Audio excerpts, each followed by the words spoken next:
guys, don't forget, before we get into our sneak peek, like, subscribe to the Crime Chat, ring the bell, or this guy's gonna come after you. Previously on Crime Chat. Well, Happy New Year, chatters. This is our first episode coming out after the New Year, so I hope your 2024 has been fantastic so far. After the Krampus episode, and you're surfing through and everything like that, I was like, let me look up a movie of one of the Krampus movies that I did. So I tried Krampus: The Return, and I turned it off. It was absolutely horrible. Really? End of it, he actually was a mall Santa, and he murdered everybody. And in his head, he was like fighting these demons, but they were actually just people shopping for Christmas. So I'm looking for something to watch. Right. And I found The Haunting of the Queen Mary. And you know Queen Mary, the big cruise ship. The movie it's fictional, but it's of course based on like the tales and everything of it being haunted, and it was a really, really good movie. We're gonna be in the middle of a small town in the Ozarks, so I picked 5 small town crimes, really scary ones. The part is we have not touched on any of these cases for Crime Chat yet. David Parker Ray, aka the Toy Box Killer. yes. Is accused of killing over 50 people near a small town called Truth and Consequences in New Mexico in the 1990s. The bodies were never discovered. Never heard of this town. So it's Texarkana? Yeah. Texarkana. Have you ever heard that? Texarkana? I have. In Texas? Yeah, Texarkana. Texarkana it's a mashup of Texas and Arkansas. Now, is it, but Texas the majority. and Arkansas. Right, what? You didn't catch that. No. I said Texas and I said Texas and Arkansas. How about new? We're going to the Ozarks. We're going to visit Chris's mom for her birthday, flying into Springfield. And I know that this town that we're talking about is just outside of Springfield. So I was like, hey, have you ever been to Nixa, Missouri? And he's like, yeah, it's right there. Like, we'll fly. Do you want to drive through it when we go there? And I was like, yes. I'm gonna go and try and find the place where our victim that we're going to talk about today, where she worked. Of this small town, there is a well-known and well-loved beauty queen who was brutally raped and murdered in 1985. Coming up. So things have been going a little crazy, but I did manage to watch a movie.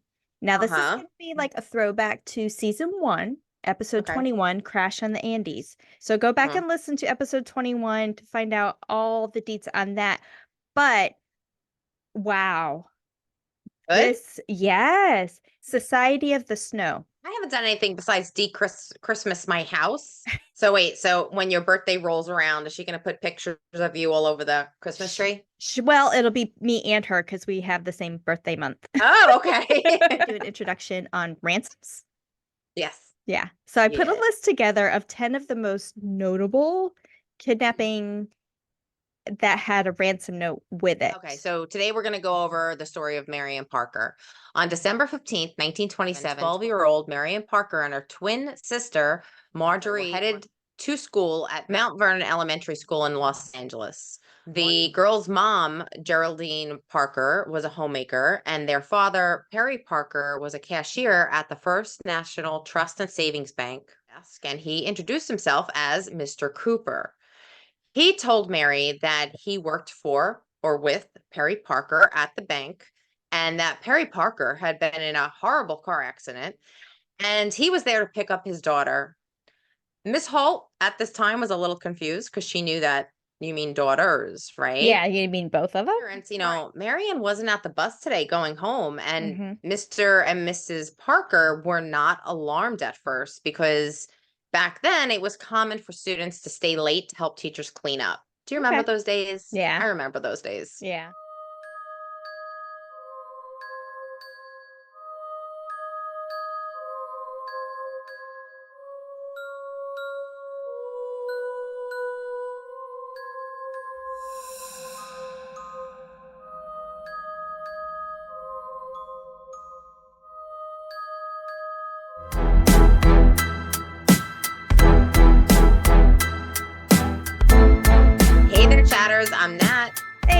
Kat, and welcome to the Crime Chat. I am your forensic femme fatale, Natalie, is your true crime addict connoisseur. We're just two normal girls who obsess about dark crimes, evil minds, and occasionally the unknown. Here's your disclaimer, chatters. The following crime chat contains adult content and descriptions of potentially maybe violent scenarios today, so your listener discretion is advised. You've been warned that before we get into today's crime chat, Kat, what have you done? I've been living the busy life. I did manage to watch a movie. Now, this is going to be like a throwback to season 1, episode 21, Crash on the Andes. So there's a new movie out on Netflix. Wow. Good? Yes. The cinematography and the drama in it was fantastic. Society of the Snow. Okay. I think I saw the little ad for it. Yes. I'll check it out. I haven't done anything besides Christmas my house and work. So wait, so when your birthday rolls around, is she going to put pictures of you all over the Christmas tree?